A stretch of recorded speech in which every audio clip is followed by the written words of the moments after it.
কেউ বসে আছে চায়ের বেঞ্চিতে, কেউ দাঁড়িয়ে এক চুমুক চা নিয়ে আবার ফিরছে কাজে। ঠিক এমন জায়গায় যেখানে অনেকেই শারীরিক প্রতিবন্ধকতাকে সামনে রেখে ভিক্ষার পথ বেছে নেয়, সেখানে এক কোণে নীরবে নিজের কাজ করে চলেছেন ফরহাদ। কোনো ডাক নেই, নেই কোনো আরতি, শুধু চায়ের কাপে ধোয়া আর টিকে থাকার একাগ্র চেষ্টা। জন্মের 2 বছরের পর থেকে সে বিকলাঙ্গ হয়ে পড়ে।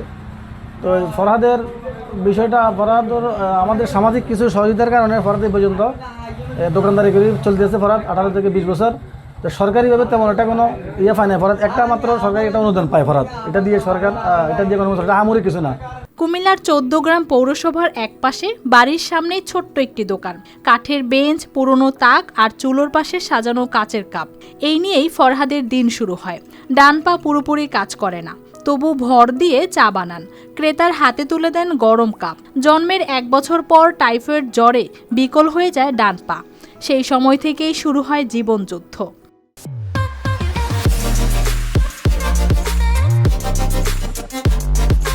যখন জন্ম হয়েছিল, জন্মের 1-1.5 বছর পর থেকে আমার টাইফয়েড হয়। টাইফয়েড হওয়ার পর আমার একটা পা অচল হয়ে যায়। তারপর এই চিকিৎসা করতে গেলে আমাদের বাপ মায়ের টাকা পয়সা সব ক্ষয় হয়ে যায়। এখন লাস্ট সম্বল আমার একটা প্রতিষ্ঠান দোকান আছে। দোকানটাতে আমি কোনোরকম লাভের মতো ডাইল ভাত খেয়ে বেঁচে আছি। আর গ্রামে কিছু মানুষের সহযোগিতার জন্য এই দোকানদারি করে চলতে আছি। আমার 2টা বাচ্চা, একটা মাদ্রাসায় পড়ে আর একটা ছোটো 1.5 বছর। ওটাকে পড়ালেখা করে যাচ্ছি মাদ্রাসায়, ক্লাস নার্সারিতে পড়ে। দোকানে আসা মানুষজন অনেকেই নিয়মিত, কেউ কাজের ফাঁকে, কেউ আড্ডার টানে। ফরহাদ কথা বলেন কম, কাজে মন বেশি। এই দোকানেই তার একমাত্র ভরসা।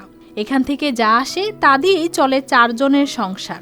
2 সন্তানের পড়াশোনার খরচ যোগ করতে গিয়ে প্রতিদিন মেলাতে হয় হিসাব। তার ছোট পরিসরে একটা ব্যবসা আছে, এই ব্যবসা দিয়ে তার ফ্যামিলি চলতেছে। সরকার থেকে 3 মাসে যে প্রতিবন্ধী ভাতা পায় তা দিয়ে তার ফ্যামিলি কখনো চলে না। সরকারি প্রতিবন্ধী ভাতা পান 3 মাসে একবার, অল্প কিছু টাকা। এই চায়ের দোকানেই দাঁড়িয়ে আছেন নিজের শ্রমের উপর ভর করে, নীরবে, বাস্তবের মাঝেই। News desk, RTV।